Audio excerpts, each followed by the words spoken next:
kulanti wacan u wanaagsan daawadayaal haddii imika un aad nagu soo biirtay subscribe inoo saar janalkan sidoo kale ku sheergare bogaga kale si aynu u hanano asxaab aad u tiro badan lagaree gambaleelka furo si muuqaalada halkan aan kusoo gudbino ee kan ka dambeeya ama kuwa ka dambeyn doono ay kusoo gaadhaan si habsamile aadna u noqoto daawadaha ugu horreeya hela muuqaalada halkan aan soo dhigno aad baan idinkaga mahad celinaynaa sidaad noo garab taagan tihiin sharafii ciise ku noolaada meel weliba oo dunida dacaladeeda aad ka joogtaan muuqaalkayga waxuu inoogu saabsan yahay showfaneedkii labaad ee sharma boy u hirgalay islamarkaana uu ku qabtay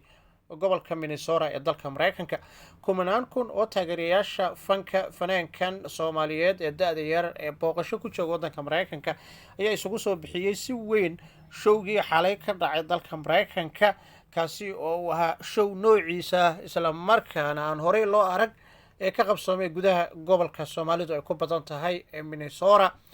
fanaankan ayaa waayadan dambeba ku sugnaa oo la damaashaadaya soomaalida ku dhaqan dalka maraykanka jaaliyadda islamarkaana toddobaadkan xorriyadda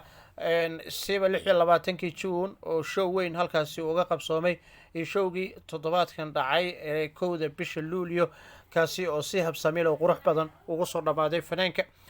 showgaasi waxuu ahaa mid markaasi si weyn u qabsaday baraha bulshada saacadihii aynu kasoo gudubnayno fanaankan ayaa laga dheehan kare isagoo kasoo muuqanaya muuqaalo aada u tiro badan isla markaana aada u madadaalinayo taageerayaasha iyo asxaabta ku xidhan fankiisa kuwaasi oo aada u damaashaadaya uguna dabaaldegaya munaasabada 1 luulyo fanaankan ayaa heese kala duwan kusoo jiitay taageerayaashiisa kuwaasi oo aada ula dhacay hibadiisa faneed tani intii uu soo booqday waddanka maraykanka ama uu yimid dalka maraykanka fanaankan ayaa waxa uu isku dayay inuu waqti la qaato qaar ka mid ah dhalinyarada soomaaliyeed ee ku dhaqan dalkaasi maraykanka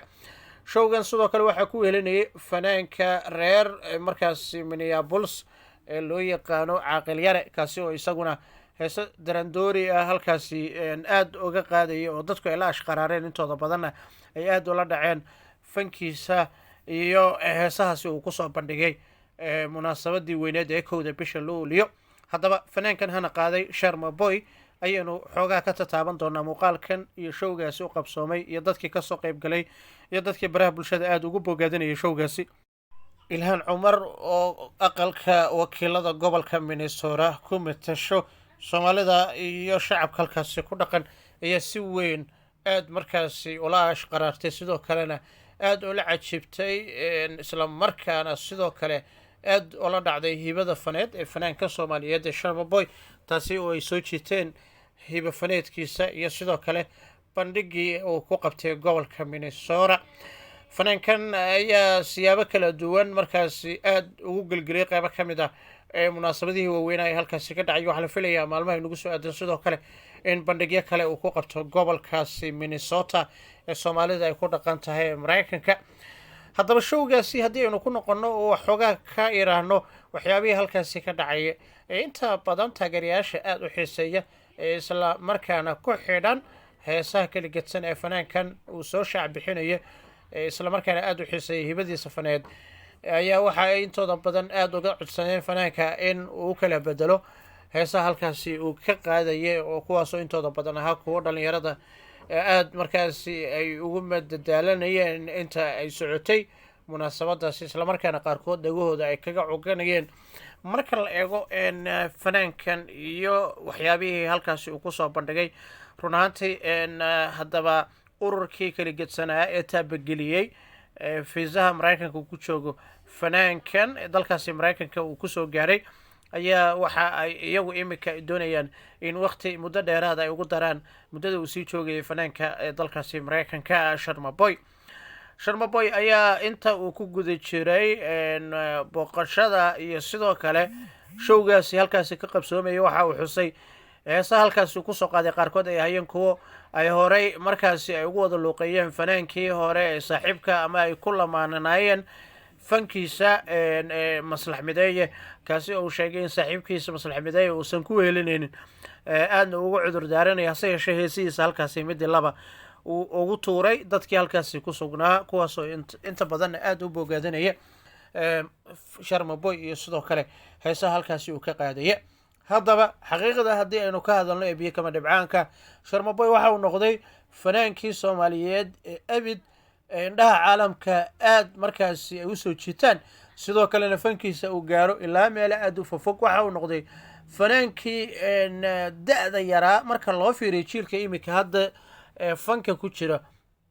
isla markaana heesaha kala gedsan kusoo caanbaxay. waxa uu noqday fanaan qura kaasi oo fursad dahabi ah hela, isla markaana noqdo fanaanka ugu horreeyay oo dalkaasi Mareykanka casuumaad rasmi ah ka helo, weliba shirkado waaweyn ay soo dalbadaan si loo taabageliyo munaasabadahaasi maalmaha xorriyadda toddobaadkanba. sida aad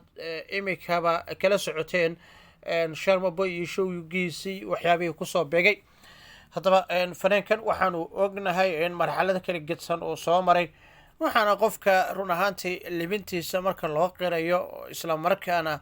run ahaantii waxa uu qofkaasi uu ku firfircoon yahay lagu qiimeeyo. fanaankan waynu ognahay in uu yahay fanaan markaasi inta badan heesihiisu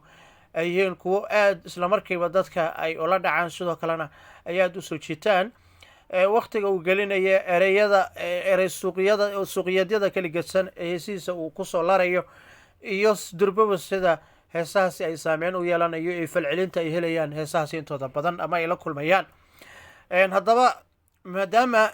heesihiisii hore iyo kuwan imika farqi ay u dhexeeyaan, marba marka ka dambeyna fankiisa uu sii casriyoobayo, sidoo kalena aad moodo in fankiisa uu waxoogaha sii yara garabsanayo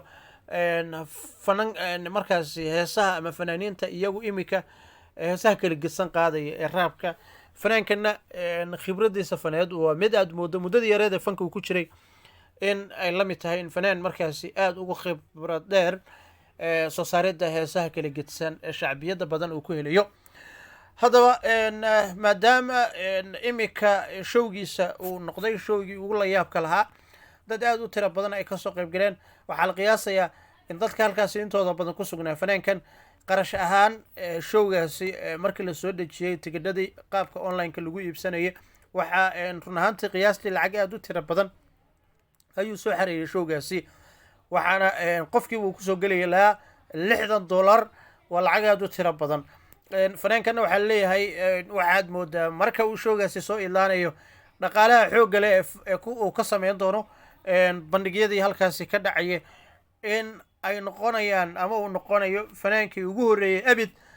dhaqaale aad u xoog badan kala soo taga dalkaasi Mareykanka.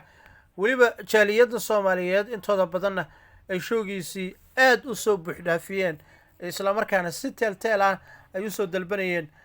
tigidhada halkaasi ay kusoo gelayeen, isla markaana ay kusoo buuxinayeen. waxaana fanaankan la yaab kale, waxyaabaha la yaab kale ee lagu xusuusan doono inta ay socdeen bandhigyadan waxaa ka mid ah qaar ka mid a taageerayaashiisa qaarkood albaabka ayay buuxdhaafiyeen sida aynu ognahay. qaarkoodna waxa laga codsaday maadaama xaruntii lagu qabanayo showga ay buuxsantay in qeybaha dambe sidoo kale qaab istaag ah ay kula socdaan heesaha